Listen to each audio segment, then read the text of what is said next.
Okay, just have a drink and then we can carry on to the next one. The next one is the parent spot, the dad spot.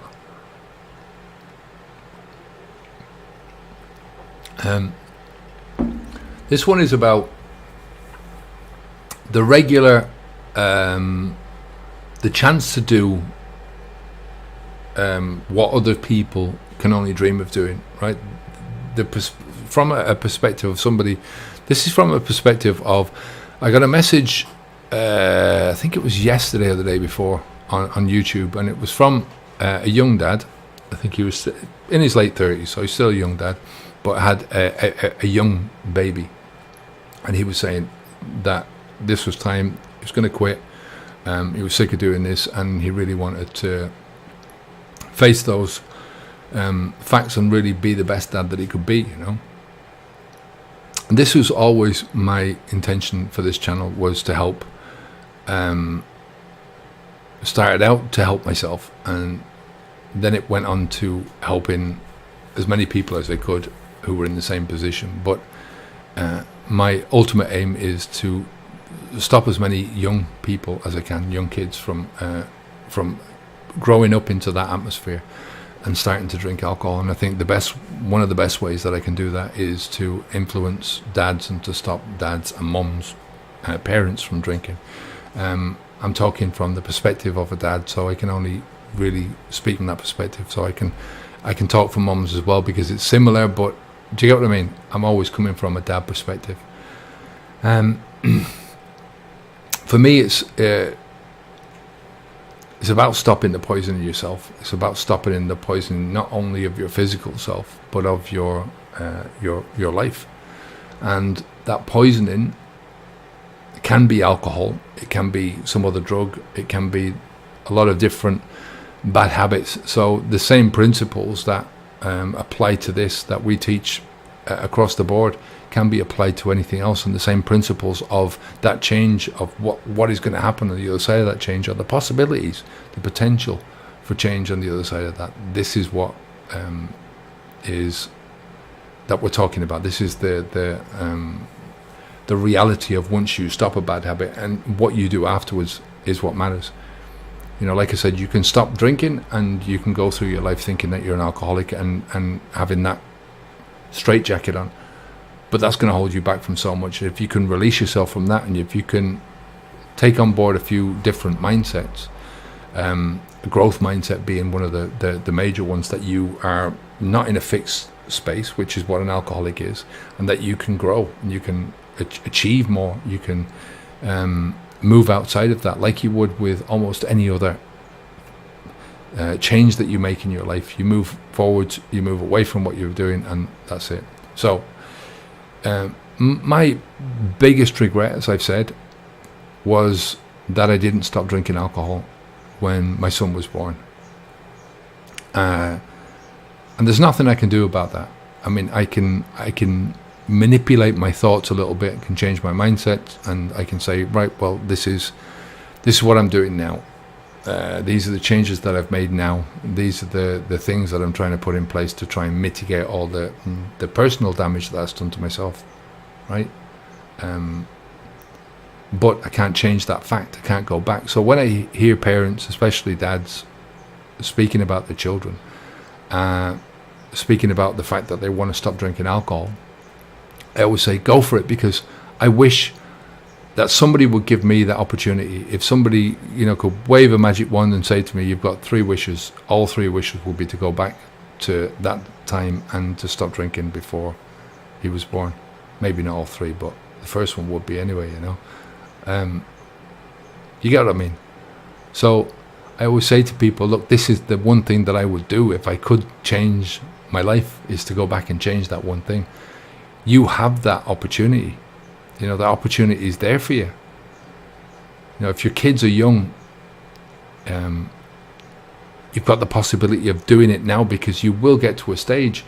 The likelihood is you're going to get to a stage where you're thinking, why didn't I do this sooner, If you're thinking about it now, it doesn't take a genius to work out what's going to happen in 5 years' time, 10 years' time, if you don't do it.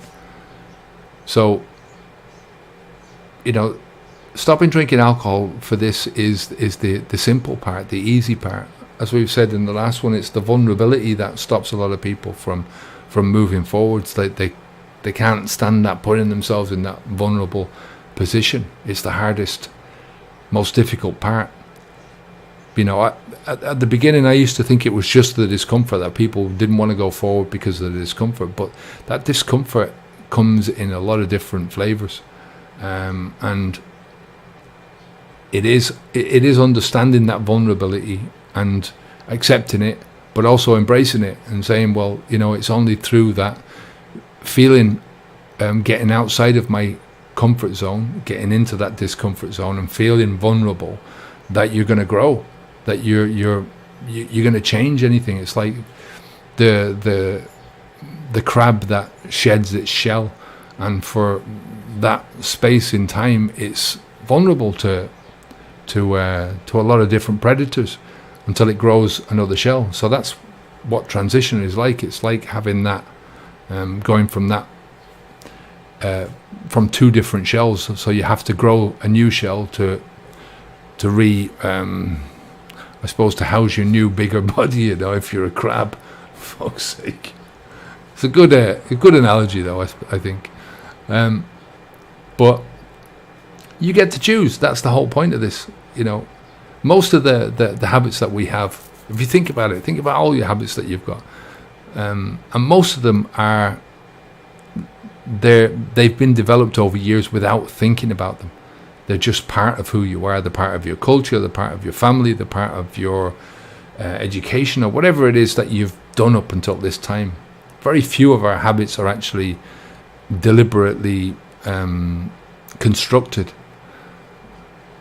So this is what I always say about when you make a change like this, such a simple change. You're changing one thing, but it has such drastic and huge implications for your life, or huge possibilities for your life, that the potential for change is so big, because you have to reimagine, you have to dig down into so many different areas of your life and change so many different areas of your life, that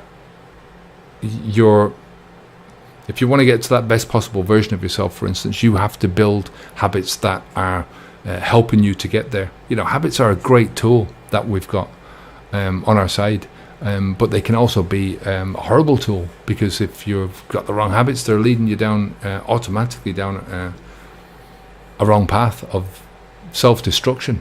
So, you know, as a dad, right, you're a role model. As a mum, you're a role model.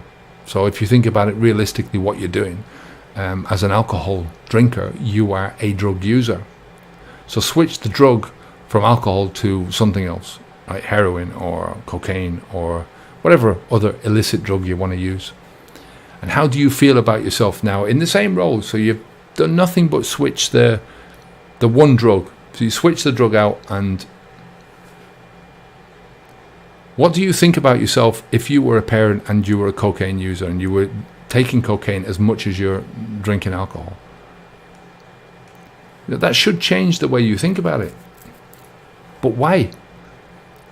You know, the legality of the drug doesn't affect the drug itself. It doesn't affect what it does to you. It only affects, I suppose, the moral side of things. So, look, I'm not going to labor this point. It's, if you've got that opportunity and you're thinking about stopping drinking alcohol, just think about it from that perspective. Put yourself down the road 5 years and see where you're going to be, you know. It doesn't take a genius to work out that if you continue doing what you're doing, you know, take yourself back 5 years and see how further down the hole you've dug yourself because of your habit. And then just extrapolate that, turn it over and put it forward 5 years. But you're also in a situation now where you've got other people to care about. You know, the more you drink, the less money you have, the more sensitive you get to alcohol. All these other things are conspiring against you, and, you know, things are not going to get easier. So just think about that. I'm going to leave it there for today. I really appreciate the new members. I appreciate everyone that's come on board. I hope you have a great weekend. Like I say, we'll be back in August for our next one. I'm not sure what day in August. The beginning of August anyway, the first week probably. And there'll also be a few more videos that are going up in the meantime. So I look forward to making those and posting them. I'm Kevin O'Hara for habitsv2.com. We help people to stop drinking alcohol and to get to that best possible version of themselves. Take care of yourself, and I'll speak to you again soon. Onwards and upwards.